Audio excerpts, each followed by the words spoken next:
हमें क्या करना था, हम क्या करने लग गए, क्या करने लग गए। हुजूर को तकलीफ नहीं होती होगी। अल्लाह अकबर। एक बेटी देवल के साहिल पे कैद हुई थी। इस्लाम की बेटियों की इज्जत को समझो भाई।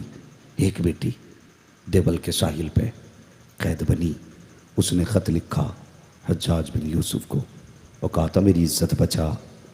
तो ख़त लिखा, उसने पढ़ा। मैं तफसील से बयान नहीं करूँगा, बात लंबी होगी, मुझे कुछ हुजूर की विलादत पे भी बात करनी है। कहा मुझे बचा। तो उसने गर्दन झुका ली थी। भतीजा आगे से आ गया, कहने लगा बात क्या है।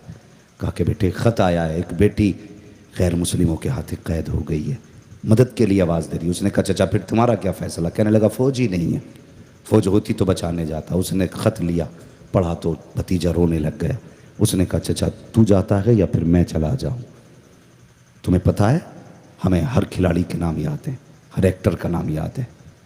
नमाज के बाद ठहर जाना, कुछ बात करनी है। अल्लाह अकबर। कैसे लोग थे। मोहम्मद बिन कासिम ने कहा ठहर जाना, कुछ ज़रूरी बात करनी है। और यार जवान तो जवान, बच्चा भी मस्जिद से निकल के नहीं गया था। आज मौलवी कह देता मस्जिद से मत जाना, कुछ ज़रूरी बात करनी है। सबसे पहले सेठ जी जूते दबा के निकलते हैं। लगता है मुझसे सीमेंट की बोरी मांगी जाएगी, मुझसे मोहरम मांगा जाएगा, ये सोच करके बड़े बड़े सेठ निकल जाया करते हैं। और यार वो कैसे आशिक थे जिनके कंधों पर इस्लाम चल रहा था, ये ऐसे दीनदार थे जिनके बाजुओं से इस्लाम आगे बढ़ रहा था। अल्लाह पर कहा था ठहर जाना, कुछ जरूरी बात करनी है। अल्लाह पर एक बच्चा तक मस्जिद से निकल के नहीं गया। सब इंतजार कर रहे थे मोहम्मद बिन कासिम कब बोलेंगे। आए मिंबर पे मोहम्मद बिन कासिम, कोई 70 साल का बूढ़ा न था, 40 साल का तजर्बाकार न था, 18 साल का नौमर जवान था। उसने कहा था मिंबर पे खड़े होकर, ओ लोगों 7 समंदर पार बहन ने आवाज दी है, वो गैर मुस्लिमों के कब्जे में है, उसकी इज्जत बचाने के लिए जा रहा हूं, बताओ तुम्हारी क्या राय है। जब खत पढ़ के सुनाया था तो जानते हो बूढ़े तो बूढ़े, बच्चों की आंखों से आंसू बह रहे थे। आपने फरमाया था बताओ मेरे साथ चलोगे कि नहीं। सबने ये कहा था मोहम्मद बिन कासिम ये ना पूछ के जाना है कि नहीं, बस इतना बता घर जाने का वक्त है कि नहीं, या यकीन से सीधे जाना है। 18 साल का जवान 7 समंदर पार आया और बेटी को छुड़ा के जाने लगा। किसी ने कहा मोहम्मद बिन कासिम बता इससे तेरा रिश्ता क्या है। तो मोहम्मद बिन कासिम ने कहा था किसी का रिश्ता खून से बनता है, किसी का रिश्ता बाप से बनता है, मेरा ये रिश्ता रसूल पाक ने बना दिया है। सुभान अल्लाह। नारे तकबीर, नारे रिसालत, आमदे सरकार कॉन्फ्रेंस, फैजाने गौसे आजम। आज मैं पूछ सकता हूं 18 साल के जवान की जवानी कहां गुजर रही है। पूछ सकता हूं मैं आपसे।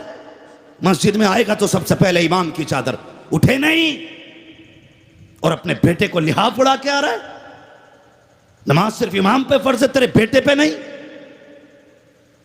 फैसला करो गिरबान में झांक के और खुद सोचो हम कितने सही कितने गलत हैं।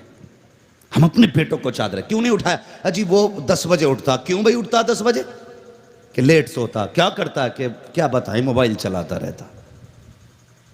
हाँ जो कौम 3 बजे तक मोबाइल चलाएगी वो 10 से पहले नहीं उठेगी।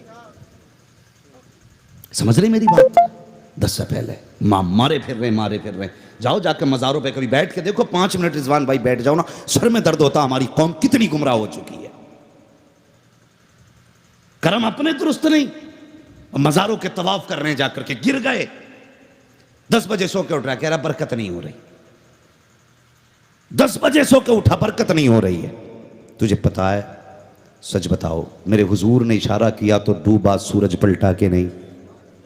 बोले पलटा के नहीं, पलटा। चांद के 2 टुकड़े किए हुजूर ने। बोले जरा जोर से बोले, किए ना चांद के 2 टुकड़े। इशारा किया तो पत्थर बोले के नहीं, बुलाया तो दरख्त आया के नहीं। हमारा अकीदा यह है हुजूर जो कहते हैं होता है कि नहीं अकीदा। सारे बोले हुजूर जो कहते वो होता है।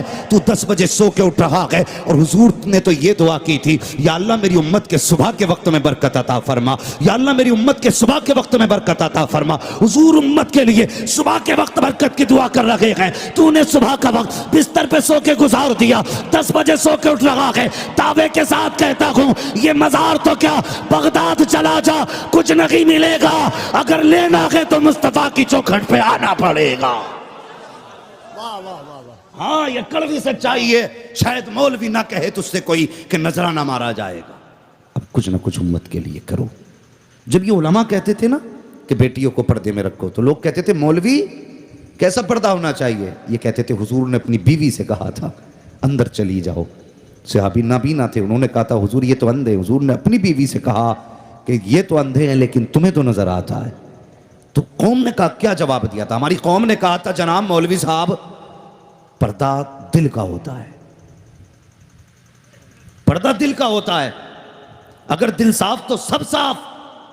हमने ये कह के मौलवियों के मुंह बंद किए थे, जरा उठा तो अपनी तारीख। तुमने ये कह के अपने मौलवियों के मुंह बंद किए कि पर्दा दिल का होता है, नजरों से कोई फर्क नहीं पड़ता है, दिल साफ तो सब साफ है। लेकिन तुझे पता नहीं है, कुरान तो ये कहता है ईमान वालों नजरें नीची करके चला करो। एक कुरान बता तो सही, नजरें क्यों नीचे कराई गई? बताया गया कि गुनाह का सबसे पहले असर नजर पे होता है। जब नजर भटकती है तब दिल भटकता है, जब दिल भटकता है तब जाके नफ्स भटक जाया करता है।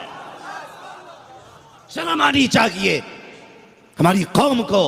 हमने मौलवियों के मुंह बंद किए। बचा लो बेटियां, अगर अब भी हया है तो। डिग्रियों के लिए बेटियां बेच दी। मेरी बेटी आईएएस कर रही है, वो क्या करेगा ऐसे डिग्री का? अगर इज्जत चली गई और आईएएस बन भी गई, क्या करेगा ऐसे कागज का? आबरू चली गई और बेटी अगर एमबीबीएस बन भी गई, क़यामत में सिर्फ तेरी बेटी नहीं, तुझे पता है वो बेटी भी आएगी जिसे दुनिया खातून जन्नत कहती है। वो बेटी भी आएगी जिसे आयशा सिद्दीक़ा कहा जाता है। वो बेटी भी आएगी जिसे आसिया कहा जाता है। तेरी बेटी भी खड़ी होगी, क्या जवाब देगा?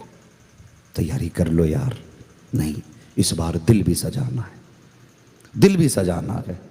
और यह ऐद कर लीजिए, मैं आपको गारंटी के साथ बता रहा हूं, जिसने भी इस्लाम के कानून से बगावत की है उसने ठोकर ही खाई है। हाँ, हम कितने बेरारब हो चुके हैं, जरा गौर किया हमने?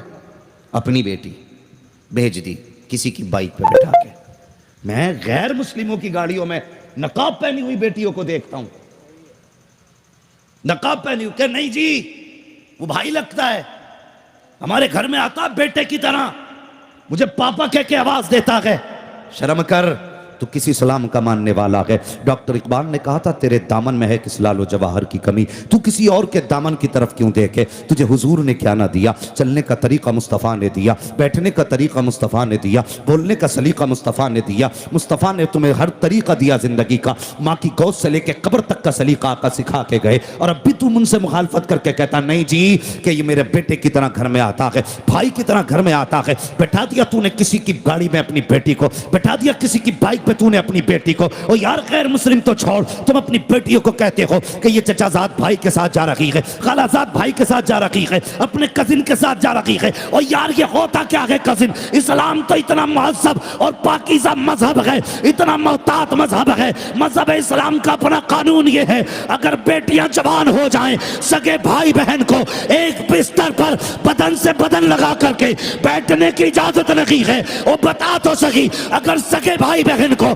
इस्लाम एक जगह बैठने की इजाजत नहीं देता, तो तेरी बेटी को कजिन की बाइक पे बैठने की इजाजत किसने दे दी है?